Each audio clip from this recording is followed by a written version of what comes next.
I think there's something about how okay, so you have this tech technique that I have observed, this something that a lot of writers don't might have problems with, either because they're trying to do it wrong, or because they're trying so hard not to do it. And that is, you're zooming in and out, and maybe that's how you're exploring the story.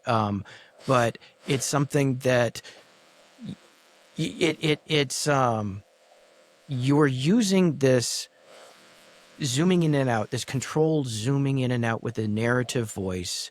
You'll be in the scene with the narrator, with the plot, with the things that are happening, and then you pull back to a broader view of time, still in the narrator's voice, and kind of you use this for foreshadowing sometimes, and kind of dropping a like a flash forward version of a cliffhanger in a way.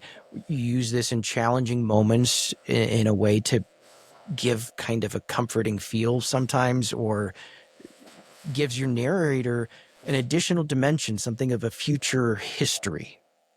It's a lot that it does. And maybe you and I don't know how conscious you are of doing this, but you do it an awful lot. I was wondering if you might like to talk about it.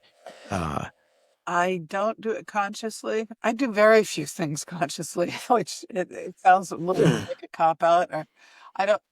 I I'm pretty much when it comes to writing an autodidact. I taught myself by reading a lot, and writing a lot. And the things that felt natural and good to me, I did more of. The more I did, the better I got at them. And the things I didn't like to do, I didn't do. And so I've never developed some skills that maybe I ought to have and would have had I gone to graduate school, or in other ways followed a path other than having kids and working in many, many different jobs for a living while I was writing on the side. So the point, I suppose, is that the things who was it, Aristotle, who said the things we need to learn to do before we can do them, we learn to do by doing them, which is a very circular way of looking at things, but I so true that doing the thing teaches us how to do the thing.